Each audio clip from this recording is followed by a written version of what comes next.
संतप्त मानस शांत हों, जिनके गुणों के गान में वे वर्धमान महान जिन विचरे हमारे ध्यान में। समय सार परमागम की 47 शक्तियों की चर्चा चल रही है। 47 शक्तियों में 16वीं शक्ति त्यागोपादान शून्यत्व की बात हुई थी। अब ये 17वीं शक्ति है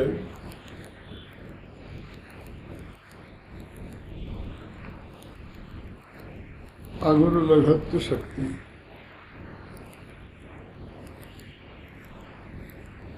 अगुरु लघत्व शक्ति सत स्थान पतित वृद्धि हानि रूप से परिणमित स्वरूप प्रतिष्ठत्व का कारण रूप विशेष गुणात्मक है। न केवल आत्मा में अपितु प्रत्येक पदार्थ की प्रत्येक पर्याय में सतगुणी हानि वृद्धि निरंतर हुआ करती है। गजब की बात तो यह है कि वृद्धि और हानि एक ही वस्तु में एक साथ होती है। अनंत गुण वृद्धि, असंख्य गुण वृद्धि, संख्य गुण वृद्धि, संख्य भाग वृद्धि, असंख्य भाग वृद्धि, अनंत भाग वृद्धि, 6 प्रकार की वृद्धियां हैं। इसी प्रकार अनंत गुण हानि, असंख्य गुण हानि, संख्य गुण हानि, संख्य भाग हानि, असंख्य भाग हानि और अनंत भाग हानि, ये 6 प्रकार की हानियां हैं। इस प्रकार 6 वृद्धि और 6 हानि, कुल मिलाकर 12 प्रकार की वृद्धि हानि निरंतर प्रत्येक आत्मा में उनके गुणों में उनकी पर्यायों में होती रहती है, क्योंकि उनमें अगुरु लघत्व शक्ति का रूप है, उनमें अगुरु लघत्व शक्ति व्याप्त है। यह बात केवल ज्ञान गम्य है और क्षयोपशम ज्ञान में तो मात्र आगम से जाने जाती है। अतः इसके बारे में कुछ विशेष कहना संभव नहीं है।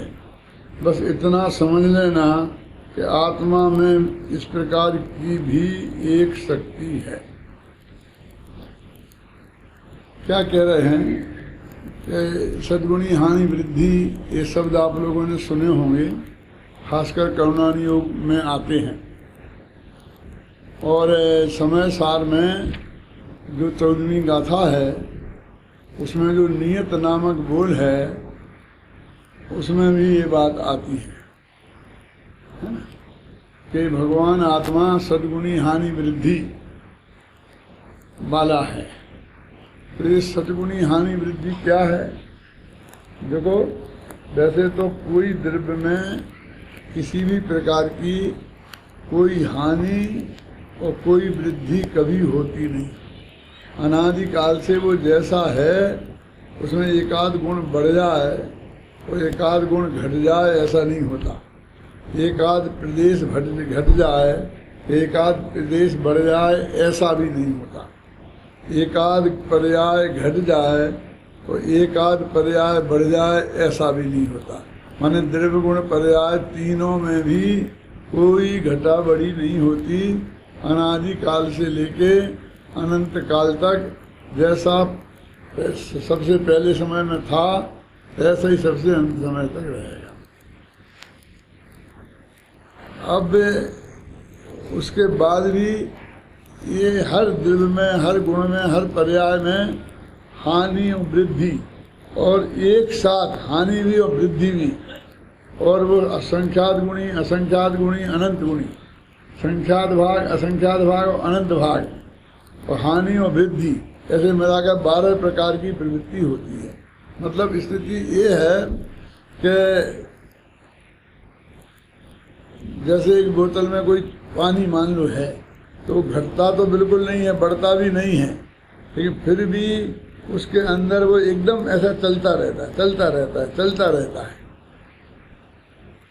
अब वो ऊपर को जाने को मान लो वृद्धि कहो, नीचे को जाओ न को हानि कहो, क्योंकि समय सार में इसके लिए समुद्र का ही उदाहरण दिया है कि समुद्र में लहरों की वजह से जो हानि और वृद्धि होती रहती है, ये जो दरिया के किनारे रहते हैं वे लोग जानते होंगे कि अमावस्या के दिन समुद्र में हानि होती आती है, भाटा जिसे बोलते हैं, भाटा आता है।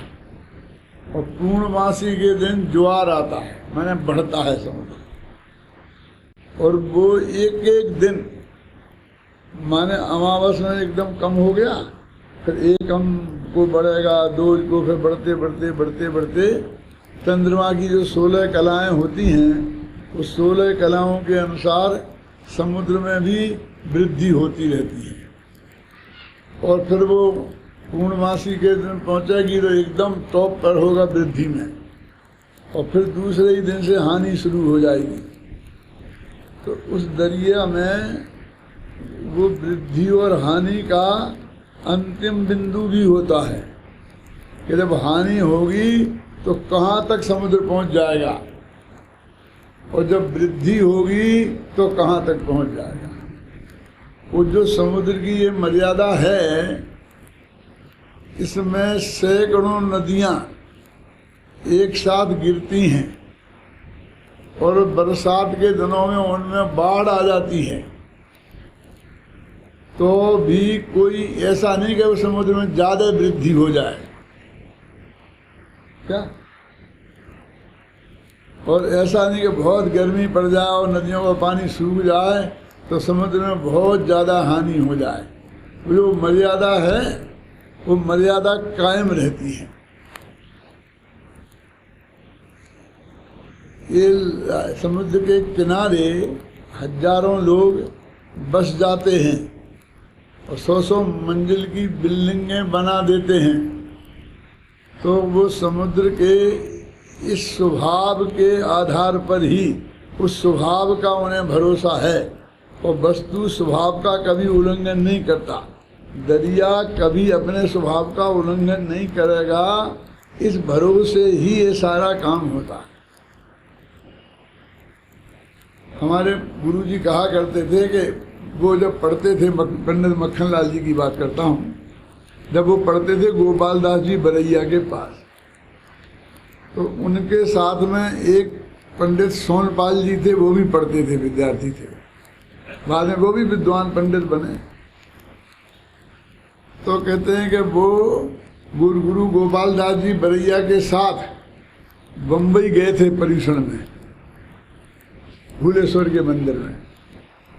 गोपाल दास बरैया की बम्बई में इतनी इज्जत थी कि जब वो जाते थे तो बॉम्बे बोरी बंदर है ना, बोरी बंदर से लेकर भूलेश्वर के मंदिर तक रेड कारपेट बिछाया जाता था। ऐसा स्वागत होता था उनका। क्या रेड कारपेट तो आप समझते होंगे, आज सब फिर लाल कपड़ा से बिछाते बिछाते हुए आगे आगे चलते हैं ना, वो जमीन पे पैर नहीं रखने देते हैं, और वो बराबर तो कोई 2-3 किलोमीटर जितनी भी जगह होगी वो वहाँ से पूरा जुलूस के साथ में उन्हें लाते थे, और रेड कारपेट बिछाते बिछाते हुए लाते। तो वो हर साल एक आध विद्यार्थी को ले जाते होंगे साथ में। तो सोनपाल को लेके गए, वो सोनपाल का लड़का हमारे साथ पढ़ता था, उसका नाम था भागचंद।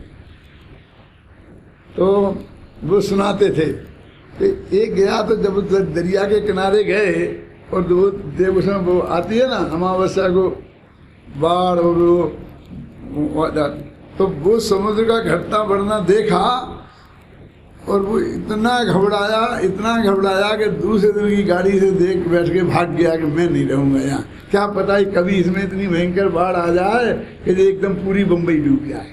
अब आज तक तो डूबी नहीं।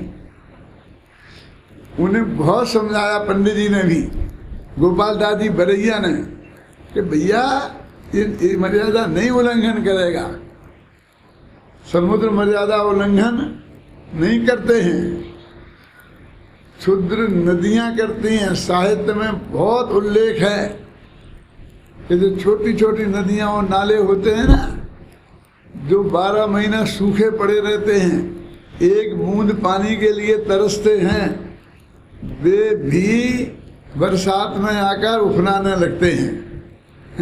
तो कहते छोटे लोग ही ऐसा करते हैं, ऐसा कहते हैं। इतना बड़ा समुद्र है, वो कभी उफनाता नहीं है। एक मर्यादा के भीतर तो होता ही रहता है 12 मासी, वो तो उसकी षटगुणी हानि वृद्धि है। ऐसे ये कह रहे प्रत्येक द्रव्य में एक मर्यादा है। उत्पाद में द्रव्यमय, अगली शक्ति आने वाली है उत्पाद में द्रव्यमयी, और भी ऐसी शक्तियाँ आने वाली हैं। तो वो उसकी मर्यादा जो है उसका वो कभी उल्लंघन करेगा नहीं, और उसके अंदर वो निरंतर सद्गुणी हानि वृद्धि होती रहती है। घटना बढ़ना हर द्रव्य में, हर गुण में, हर पर्याय में होता रहता है। अब वो कहते केवल ज्ञान का में बात है, ये क्षेपसम ज्ञान में नहीं जानी जा सकती। क्षेपसम ज्ञान में तो शास्त्रों के माध्यम से ही जाना जा सकता है। क्या क्षेपसम ज्ञान में तो शास्त्रों के माध्यम से, मैंने आगम प्रमाण से ही जाना जा सकता है। इसमें कोई युक्ति भी नहीं लगा सकते, क्योंकि वो सद्गुणी हानि वृद्धि किसी कर्म के उदय से नहीं होती, किसी कर्म के छह उपशम से नहीं होती। एक तरीके से वो पारिणामिक है, वो उस द्रव्य का स्वभाव है। तो वो कहते ये जो सद्गुणी हानि वृद्धि प्रत्येक द्रव्य में है, उसका नाम है अगुरु लघुत्व शक्ति।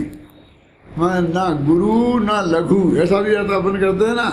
तो कैसा है कि एक सीमा के बाहर उससे बड़ा नहीं होता, एक सीमा के भीतर उससे लघु नहीं होता, और बीच में निरंतर हलन चलन उसमें होता रहता है। ऐसी एक अगुरु लघुत्व नाम की शक्ति प्रत्येक द्रव्य में है। यहाँ चूंकि आत्मा का वर्णन है, तो आत्मा में भी वो है।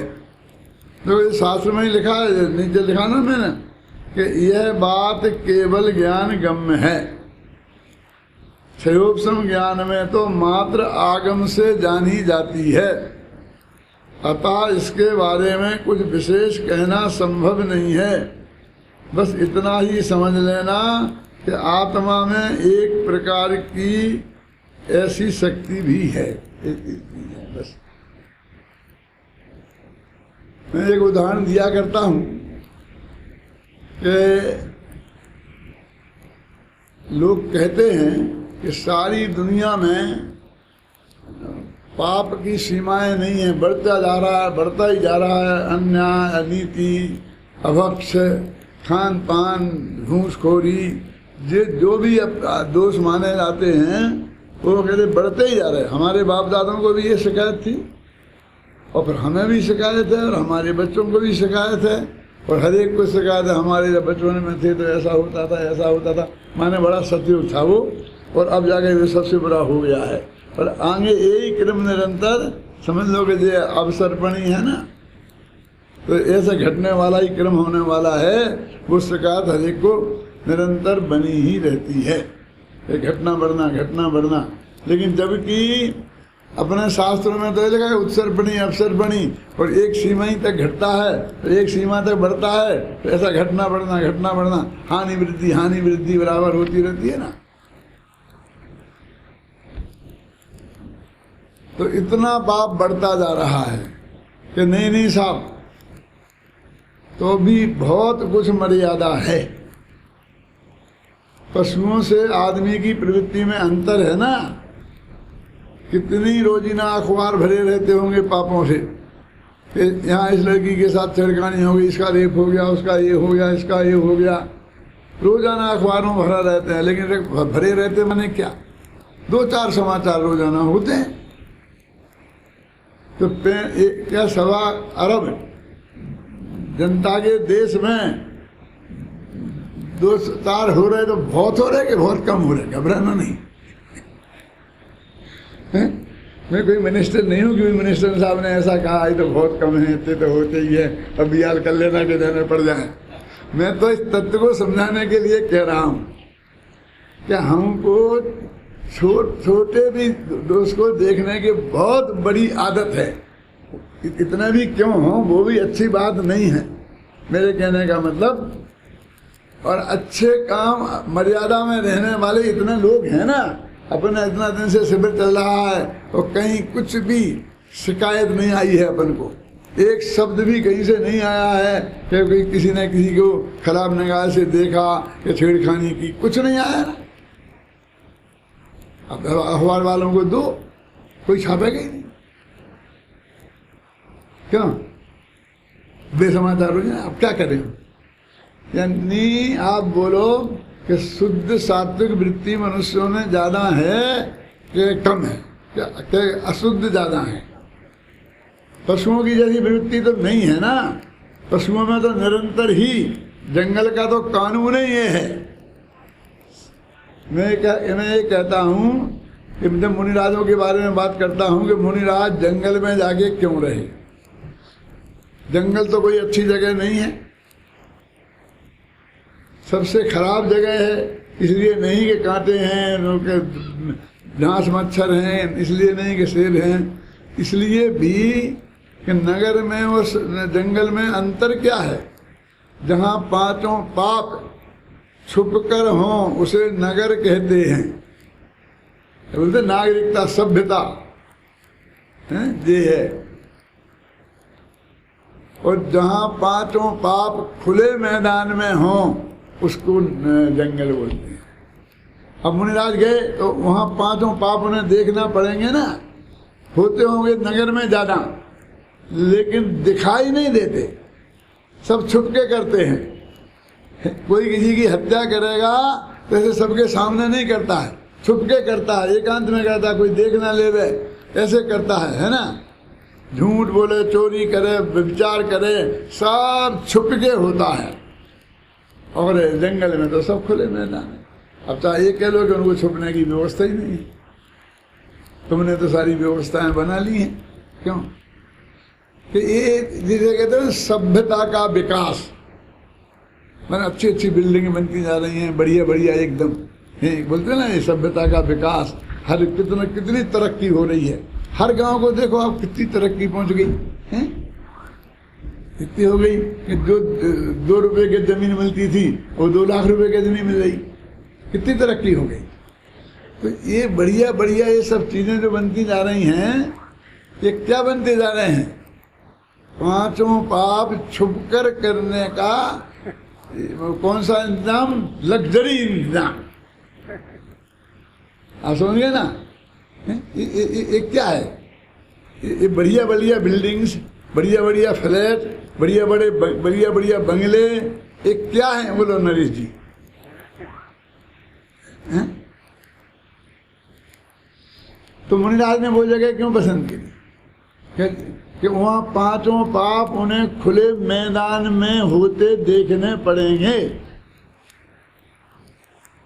और आप तो कहते हम पे तो नहीं देखा जाता, हम पे तो नहीं देखा जाता, कोई माँ बहन की इज्जत लुट रही हो तो हम पे तो नहीं देखा जाता हैं। और हम तो रोज पढ़ते हैं, बेटा हम ही पिट जाए तो हम ही मार दे, कोई कुछ भी हो जाए हैं, और किसी को देखना भी नहीं चाहिए हैं।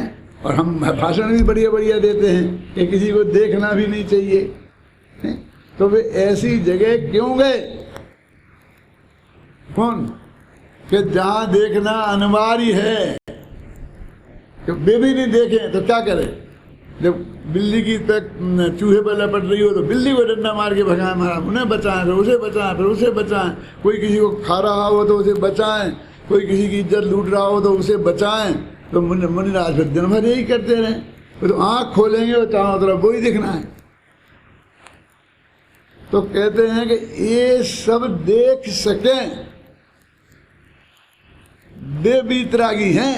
वो वीतरागी होने का रास्ता वो है, क्योंकि तुम वो मुनि बनकर अंत में कहाँ पहुंचना है? मोक्ष में पहुंचना है ना। तो वहाँ, यहाँ तो अकेले जंगल में आँख खोलोगे तो सामने उतने पाप देखना पड़ेंगे, और मोक्ष में जाके केवल ज्ञान हो जाएगा तो 3 लोक में जहाँ जितने पाप हो रहे हैं वो सब देखने पड़ेंगे। और नहीं देखने की सुविधा नहीं है, आंख मीचने की सुविधा नहीं है आपके पास, आंखें ही नहीं। हैं?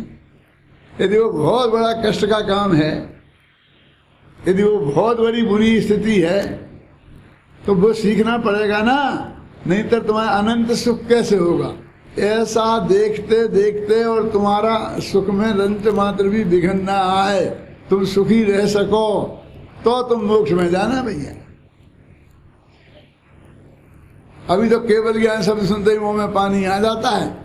एक दफे केवल ज्ञान का स्वरूप तो समझो भले आदमी, फिर बताना कि चाहिए ऐसा केवल ज्ञान के नहीं। हमारी अनंत भवों की माताएं बहनें अभी इसी संसार में कहीं ना कहीं होंगी, हो सकता है स्त्री पर्याय में ही हो, और कहाँ कहाँ किसकी कितनी इज्जत लुट रही है, लाखों की, लाखों माँ बहनों की, हमारी सग्गी किसी ना किसी भव की है? और वो आप अनंत वीर के धनी होकर लुटते देखता रहे में न पड़ेगा, नहीं देखने की सुविधा नहीं है, और कुछ भी कर नहीं सकते, हाथ लगा नहीं सकते, बचा सकते। ये अनंत कमजोरी है नंद किशोर के, अनंत वीर है। हमारे अनंत वीर का ऐसा स्वरूप है, हमारे अनंत सुख का ऐसा स्वरूप है। बोलो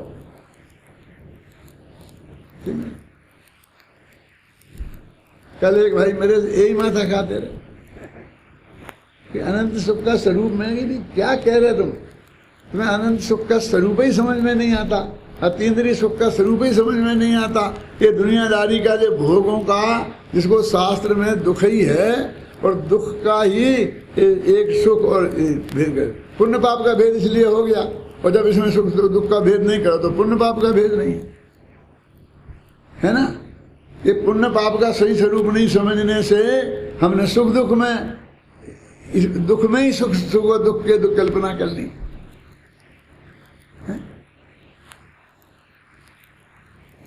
सब तरह का बहुत बढ़िया, सब तरह का बहुत बढ़िया, बहुत बढ़िया, बहुत बड़े संसार में भी बहुत बढ़िया होता है, हैं? जो संसार विषय सुख हो तो तीर्थंकर क्यों त्यागें, और जानना कहीं दुख का कारण हो सकता है। हाँ, आत्मा को जानना क्यों दुख का कारण होगा, लेकिन नहीं, आत्मा को नहीं, गंदी से गंदी चीज, गंदी से गंदी चीज क्या हो सकती है? लेट्रिन, वो देखने से दुख होता होगा। पाप, हिंसा, झूठ, चोरी, कुशील, परिग्रह, ये गंदी से गंदी चीज, और क्या गंदी से गंदी चीज हो सकती है? चाहे तुम ऐसे पदार्थ ले लो, लिखा है उन्होंने पुरुषाधिपाय में, द्रव्येषु पुरी सादिषु, क्या राग देश मैल, आत्मा के मैल, और द्रव्येषु पुरी साधु मल मूत्रादि शरीर के मैल, इनमें वित्तकित्सा नैव करणीया, गिलानी नहीं करना चाहिए, लिखा ना सर। अब चौथे गुण स्थान में एक गुण प्रकट करना पड़ेगा, क्यों कि बाद में तो सब दिखने वाले हैं, और तुम गिलानी करेगा तो तेरी कितनी गिलानी हो जाएगी। ये तो वस्तु का स्वरूप है, परिणमन है। तेरे को अनिष्ट है, तेरे को गंदा लगता है, तेरे को इष्ट हो तो अच्छा लगता है, ना वो गंदा है ना वो अच्छा है। गंध तो गंध है, तो दुर्गंध सुगंध क्या होती है?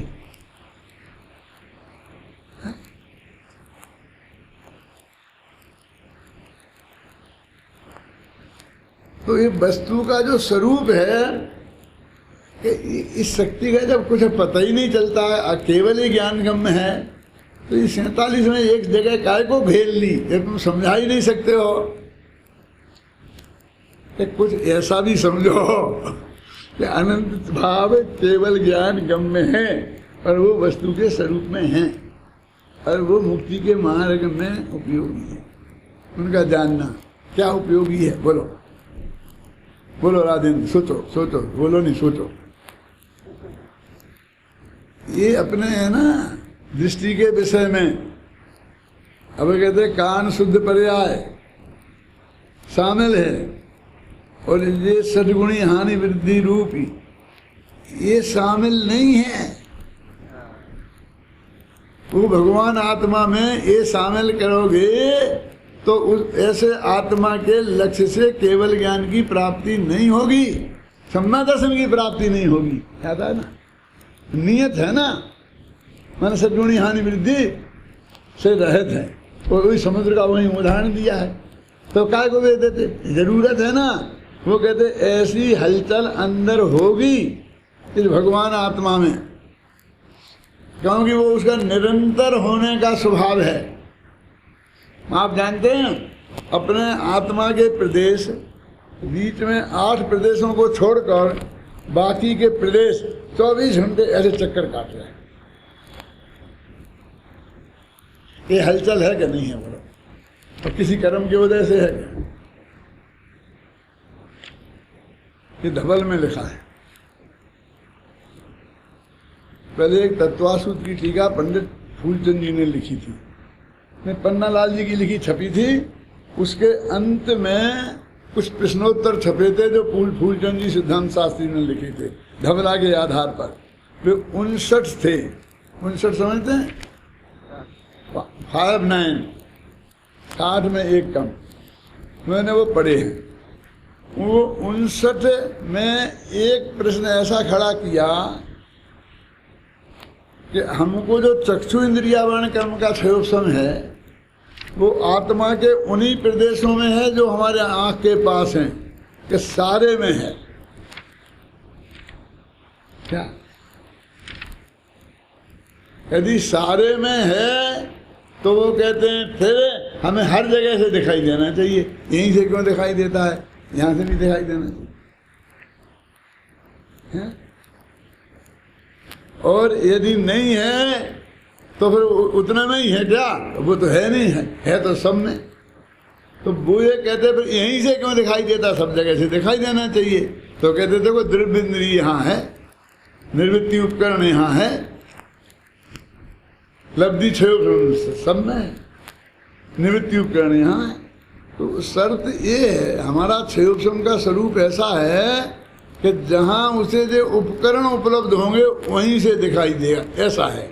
हम अभी नहीं आई ये बात समझ में। मैं पूछता हूँ कि एक अंधा आदमी है और एक आँख से देखता है। अब ये चश्मा लगाएं, इन लोगों को अंधों में गिने कि सूझतों में? समझ में आए ना क्या कह रहा हूँ? मैं भी लगाएंगे, घबराना नहीं।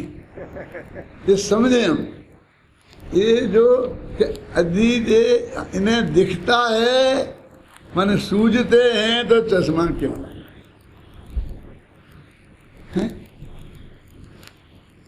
और यदि ये अंधे हैं तो इन्हें दिखता क्यों है? चश्मा लगाने से क्यों दिखता है? तो वो कहते इनके ज्ञान के क्षयोपशम में इसी प्रकार की योग्यता है कि इस तरह के निमित्त विद्यमान हो तो ही दिखेगा। जैसे हम और हर एक का है, ये आँख का जो है ना, इसमें एक ये और लग गया। अच्छा, और अब और तो कोई जरूरत नहीं है, चश्मा लग गया, अब तो फिर और कोई दिक्कत नहीं है क्या? क्या है? थोड़ा उजेला चाहिए। अब ये भी उजेला तो माथे पे नहीं लगा, लेकिन वो उजेला भी चाहिए। इतनी शर्तों के साथ वो क्षयोपशम अंदर रहेगा, और ये शर्तें पूरी नहीं होंगी तो नहीं दिखेगा। तो उसमें उत्तर में उन्होंने लिखा कि आत्मा के प्रदेश घूमते रहते हैं, तो जो भी प्रदेश आँख के पास आते हैं, समझ आए ना, जो भी प्रदेश आँख के पास आते हैं और उन प्रदेशों में क्षयोपशम तो मौजूद ही है, इसलिए दिख जाता है। ये जवाब दिया। वो कुछ लोग अभी अपने अपने यहाँ ऐसे पैदा हुए हैं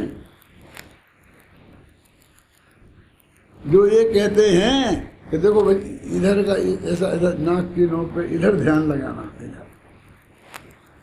इधर लगाना, इधर लगाना, इधर लगाना। तो फिर उनसे कभी ये तो शरीर है, तो शरीर तो पुद्गल है, तो पुद्गल के ध्यान से फिर होगा क्या? तो वे लोग जवाब क्या देते हैं, अपने चारों तरफ हैं कि यहाँ जो आत्मा के प्रदेश हैं उन पे ध्यान लगाना, नाक की नोक के पास। सुना अवैध आपने सुनी?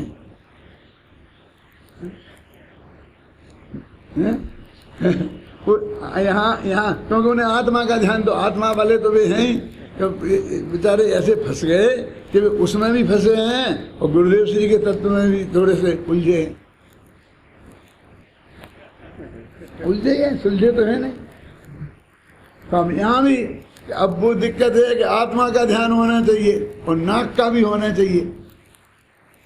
तो अगर नाक के पास जो आत्मा के प्रदेश हैं उनका ध्यान, तो मैं कहता नाक के वाले आत्मा के प्रदेश तो घूमते रहते अब उन्हें इसका पता नहीं है, ये पता नहीं था। तो समझते यहाँ के प्रदेश अलग होंगे तो उन पर ध्यान केंद्रित करेंगे।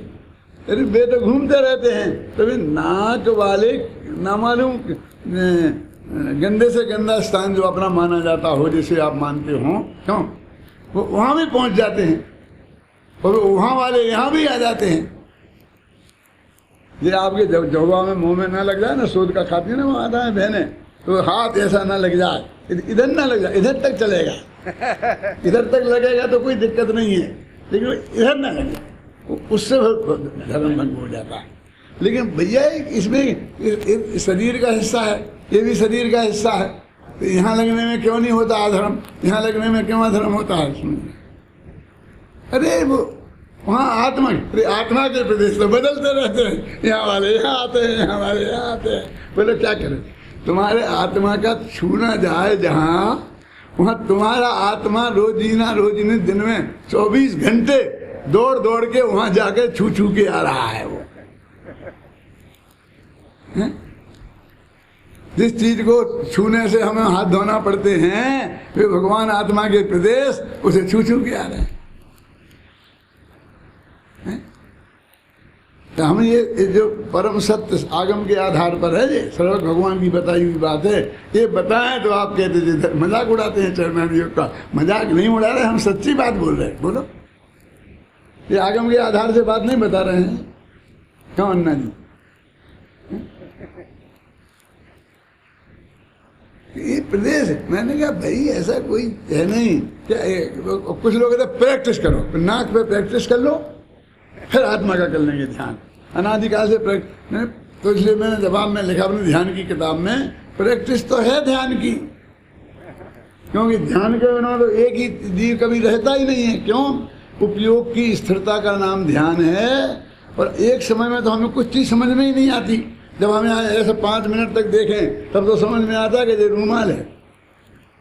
मैंने उपयोग की स्थिरता के बिना ये रूमाल भी हमारे ज्ञान का ज्ञान नहीं बनता। एक समय कहीं उपयोग लगाओ और वो चीज आप पकड़ सकते हैं, असंख्य समय बाद पकड़ में आती है। इसका मतलब हुआ असंख्य समय तक उपयोग रहा वहां, ख्याल नहीं ना, तब वो चीज पकड़ में आई है।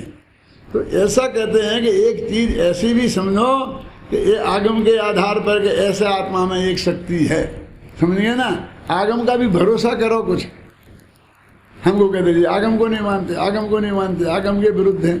अरे जो जिसको तुमने आगम में लिख मान रखा है वो तो ये सब साधारण से पंडितों की लिखी बातें हैं। अब मैं, और पंडित शब्द ऐसा है कि जितनी पिटाई करना हो कर लो। अभी मैं कुछ और बोलता हूँ, भट्टारक बोलता हूँ, मधु बोलता हूँ तो मुश्किल पड़ जाएगा है? इसकी ऐसा है कि जितना भी कहना हो कह दो, तो अपना ही है ना, हम तो अपने से ही कह रहे। अरे आगम के आधार पर कितना हमारा डिपेंड है, एक एक चीज आगम के आधार पर है। जब आगम के प्रति आस्था प्रकट करने वालों को ये पता नहीं है कि तीर्थंकर 24 होते हैं, ये हमने आगम के ही आधार पर मान रखे हैं। पहले का नाम ऋषभदेव है, वो भी आगम के आधार पर किसी ने जाके देखा नहीं है, न अनुभव में नहीं आया है। तो आज ऋषभदेव, अजितनाथ, संभवनाथ, तीसरे संभवनाथ हैं, अभिनंदननाथ नहीं है। ये सब आगम से ही जाना है, ये कोई अनुभव से नहीं जाना है। एक दफा आगम को तिलांजलि दे के तो देखो। तुम मनुष्य हो ये मानना संभव नहीं होगा, क्योंकि तुम मनुष्य हो। गतियां 4 प्रकार की हैं, ये भी तुमने शास्त्र में ही पढ़ी है। नरक गति देखी नहीं है, याद नहीं है, देखी तो होगी, पिटाई भई होगी जब, लेकिन याद नहीं है। न स्वर्ग न नरक, क्यों? लेकिन ये आगम से ही जाना। हम मनुष्य हैं, ये निर्णय भी आगम से किया है, चाहे भले ही मिथ्यात्व का कारण हो। ये देह हूँ, ये सारी चीजें तुमने आगम से क्या क्या मान रखा है पता नहीं है, बस अपने मतलब की बात आई तो मान ली और नहीं आई तो हाथ खड़े कर दिए। हमें समय सार की दो गाथाएं मिल गई। शास्त्र ज्ञान नहीं है क्योंकि शास्त्र कुछ जाने नहीं, शब्द ज्ञान नहीं है क्योंकि शब्द कुछ जाने नहीं। ज्ञान अन्य है और शब्द अन्य है, इसलिए तो हम कहते हैं ज्ञान अन्य और शब्द। अरे भाई वो बात भी परम उत्कृष्ट बात है, सत्य है, वो भी आगम की बात है, वो भी आगम की ही बात है। लेकिन और भी आगम है ना, हमको वो सीखना पड़ेगा कि एक ही प्रश्न का आगम में 4 उत्तर मिलेंगे, 4 तो गारंटी से मिलेंगे। टोडरमल जी ने लिखा ना सम्मा दर्शन की परिभाषा में, सत्य देव शास्त्र गुरु की श्रद्धा का नाम सम्मा दर्शन है, आत्मा के अनुभव का नाम सम्मा दर्शन है, तत्वार्थ के सिद्धांत का नाम सम्मा दर्शन है। खुद लिखा क्या नहीं लिखा और सबका बताया। और ऐसा नहीं कि एक आध झूठा है, कि चारों ही चीजें सम्यक दृष्टि के होती हैं। अब एक ने के लिए देव शास्त्र गुरु की श्रद्धा को मुख्य दे दी, कट्टा दे दी, एक ने आत्मा के अनुभव को मुख्यता दे दी, एक ने तत्वार्थ सिद्धांत को मुख्यता दे दी। इतनी सी तो बात है। हाँ साहब, मुख्यता तो वही आत्मा की बात है, लेकिन ये देव शास्त्र गुरु की श्रद्धा ये भी कम मुख्य नहीं है, क्योंकि वो आत्मा इन देव शास्त्र गुरु ने बताया है। ये आत्मा किसने बताया है? ये देव शास्त्र गुरु ने बताया है भाई साहब।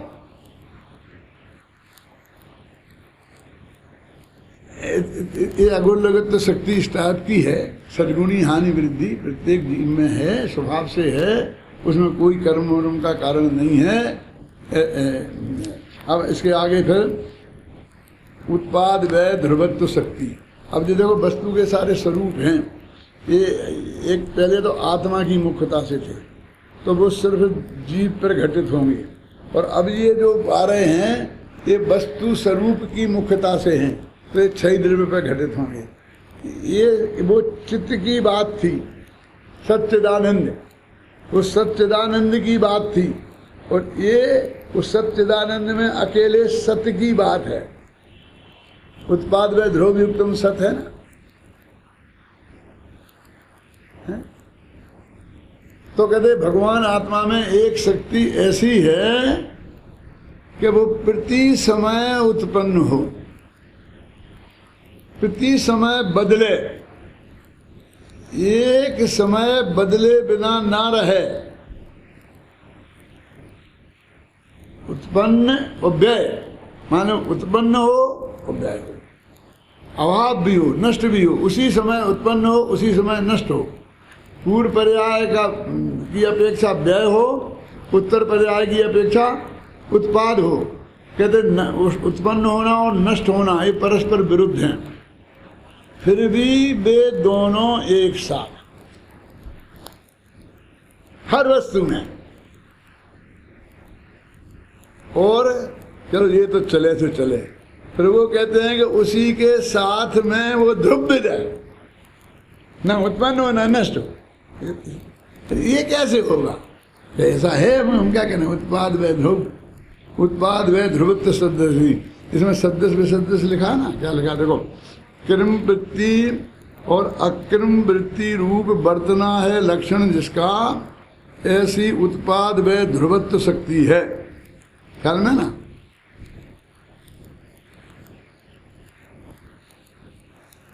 कृमवर्ती माने पर्याय है और अकृमवर्ती माने गुण है। देखो उसी वक्त पर्याय प्रति समय बदल रही है और वो गुण नहीं बदल रहा है।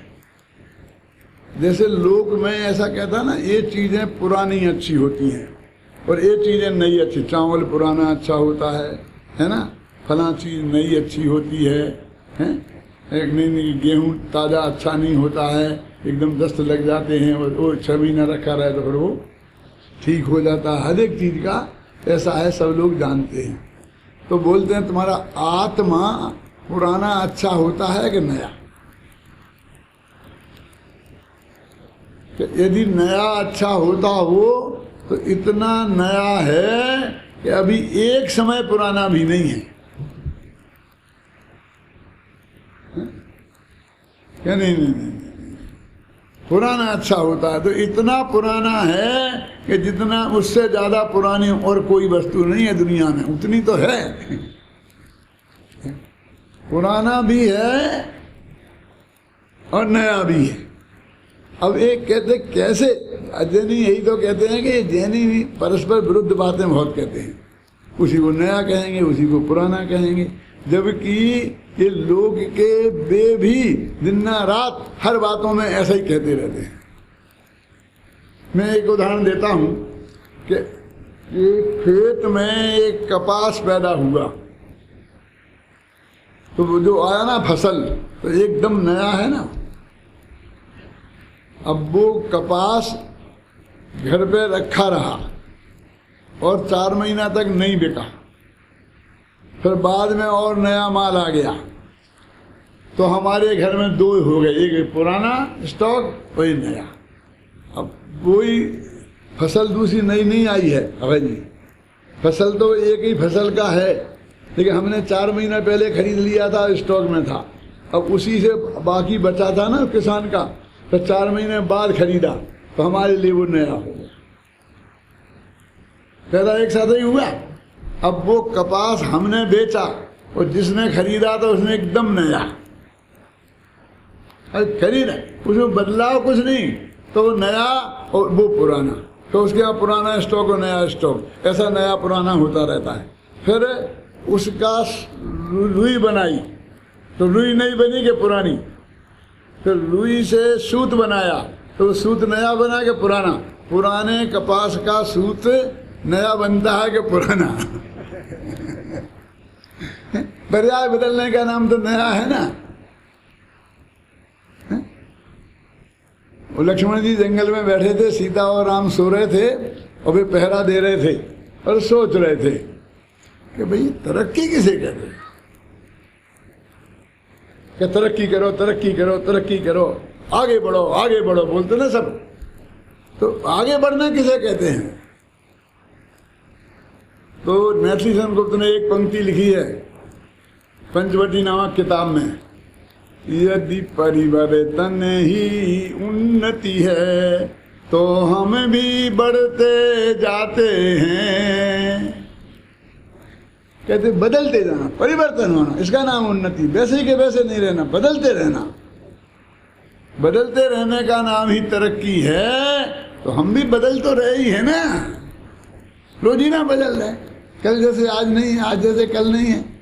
अब हमें तो बढ़ गए, इतने छोटे बच्चे थे अब जरा बड़े हो गए, तो बड़े हो गए कैसे, शरीर बढ़ गया, क्यों? तो शरीर के बढ़ने का नाम ही बढ़ना है, तो हम भी बढ़ते जा रहे हैं। तो मोदी क्यों बढ़ा, एक चाय वाला, बाकी के चाय वाले अभी आज तक चाय क्यों बेच रहे?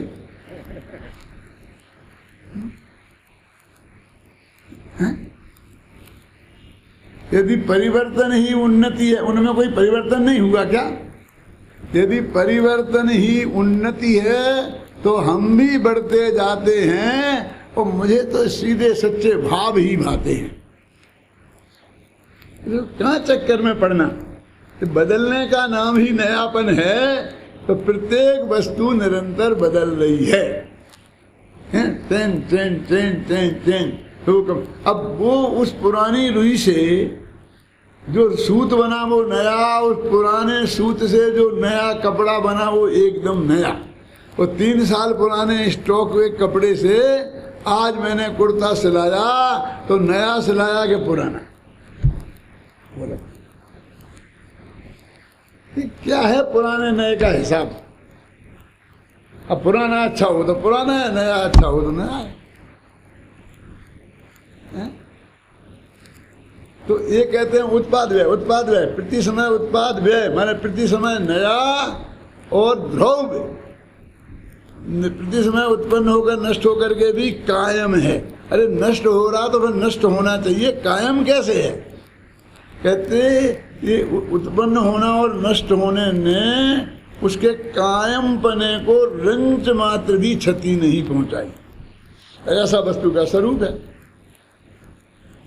क्या सदृश और विसदृश ये शब्द भी आए हैं इसमें, अभी आएंगे, आगे पीछे बन पड़ेंगे।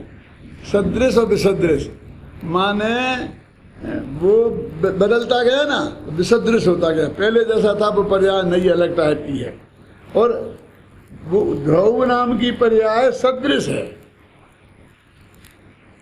माने उसमें सदृश और विसदृश दोनों एक साथ चल रहे हैं। बहुत कुछ कल जैसा ही है और बहुत कुछ बदल गया है। क्या कल ही जैसा तो है? कल भी 9 से 10 बजे तक मैं प्रवचन कर रहा था यहाँ, और आप सब सुन रहे थे, है ना? और आज भी कर रहा हूँ। क्या बदला बताइए? कुछ नहीं बदला ना। कि गाथा बदल गई ना, शक्ति बदल गई ना, आप बदल गए ना। आप वहाँ बैठे थे, आज यहाँ बैठे हैं। कल सीधे पालथी मार के बैठे थे, आज ऐसे बैठे। कितना बदल गया? यदि बदलना देखो तो बहुत बदल गया। क्यों? और नहीं देखो तो कुछ नहीं बदला। सनत कुमार चक्रवर्ती के मामले में ये बात आती है कि वे कामदेव तो थे ही, बहुत सुंदर थे। उनके रूप की प्रशंसा इंद्र की सभा में होती थी,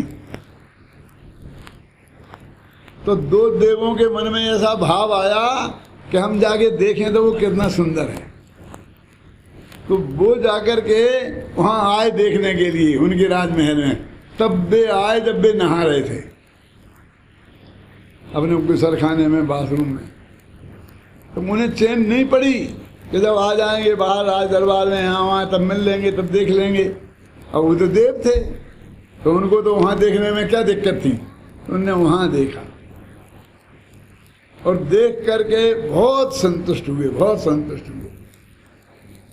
फिर जब वे बाहर आए तो उनसे भी मिले और उन्होंने अपनी सब बात बताई कि हमने ऐसा सुना था, इसलिए हमको बहुत इच्छा हुई थी, हम देखने आए, लेकिन जैसा उनने कहा था आपका रूप वैसा ही है। तो चक्रवर्ती ने क्या कहा, अभी क्या देखा तुमने? अभी मैं सज धज कर जब राज दरबार में बैठूंगा मुकुट मुकुट लगा करके, तब देखना। यदि मेरा सौंदर्य देखना है तो तब देखना। क्या? तो उन्होंने कहा ठीक है, तब भी देख लेंगे, उसमें क्या है, तब भी देख लेंगे। लेकिन जब वे राज दरबार में पहुंचे और वे सज के बैठे थे, तो उन्होंने कहा अब देखा? कि हाँ देखा साहब। क्या देखा? कि जो बात वो बाथरूम में थी वो अभी नहीं है। क्या बात करते हो? अब तो मैं और ज्यादा सुंदर हो गया, एकदम बराबर क्रीम पाउडर पोत पात कर। कि नहीं है, नहीं है। तो उनने उदाहरण दिया, एक कटोरा, एक लोटे में जल बुलाया और जल भरा हुआ था बिल्कुल लोटे को। कहा कि देखो ये कलश को आप सब देखो, पूरे राज दरबार को दिखाया कि भरा है, कि हाँ भरा है, भरा है, भरा है, भरा है। फिर उसने क्या किया कि उसको ऐसा पीछे किया और उसमें एक तिनका डाला, तिनका, और तिनका को निकाला तो उसमें एक बूंद आ गई ना पानी की, तो उसको ऐसा हाथ में रख लिया और फिर बताया कि देखो ये घड़ा भरा है कि खाली हो गया। सबने कहा कहाँ खाली है? भरा है, भरा है। तो उसने कहा देखो एक बूंद मैंने ये निकाली, ये निकली ना इसमें से, तो उतना खाली हुआ ना। जब एक बूंद पानी निकला है तो खाली तो हुआ है ना। हाँ, तो कि दिखता नहीं है, खाली हुआ है। जिनकी सूक्ष्म दृष्टि होगी उन्हें दिखेगा। तो ऐसे आपको दिखता नहीं है, लेकिन कुछ निकल गया, जो जब था वो अब नहीं है। मालूम क्या हुआ था?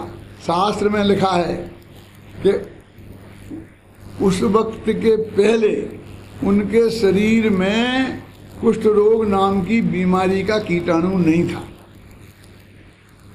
और जब वे राज दरबार में पहुंचे उस वक्त वो कीटाणु ने प्रवेश कर लिया था।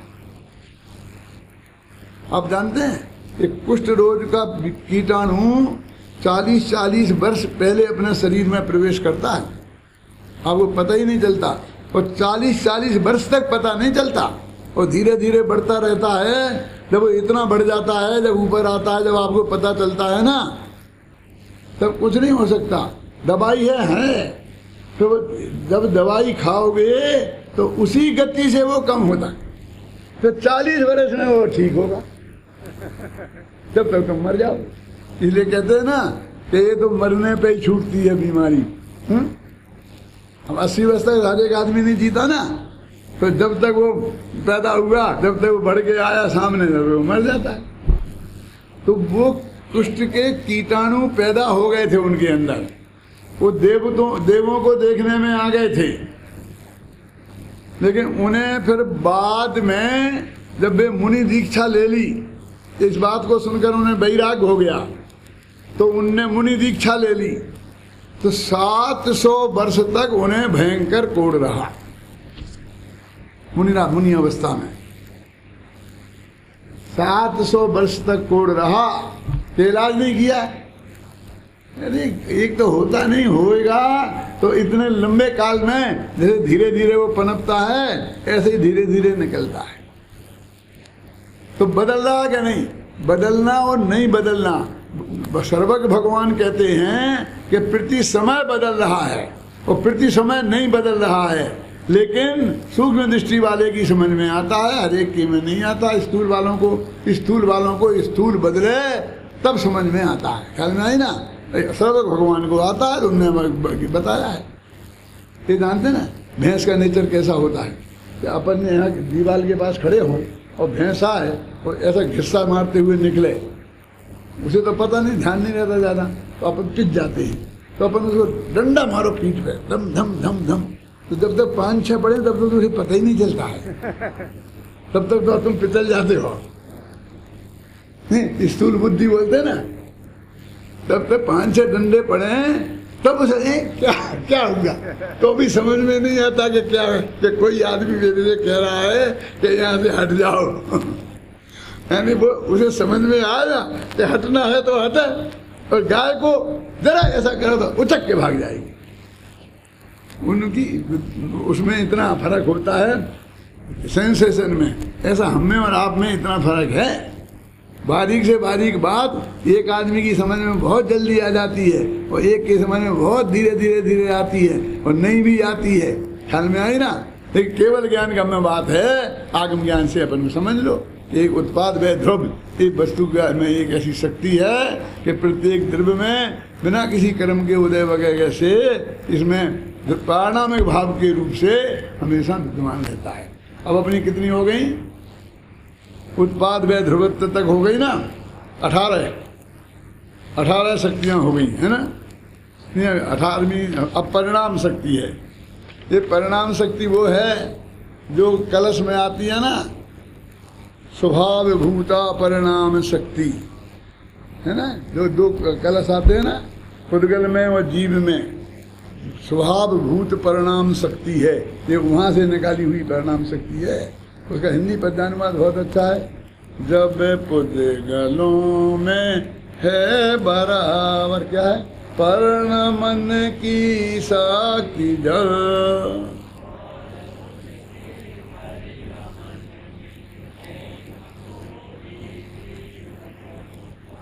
क्यों स्वयं के पर्ण मन का जानो वास्तु के परिणामन का। 2 शक्तियों का वर्णन, जीव में स्वभावभूत परिणाम शक्ति है, पुद्गल में भी निरंतराया है। निरंतराया का पंक्ति का क्या अर्थ किया है ना, निरंतराया का, उस निरंतराया का अर्थ किया है ना, उसमें विघ्न जब, अविघ्ना निरंतराया, कोई विघ्न नहीं है, ऐसी स्वभावभूत परिणाम शक्ति है, उसकी चर्चा अपन करते हैं।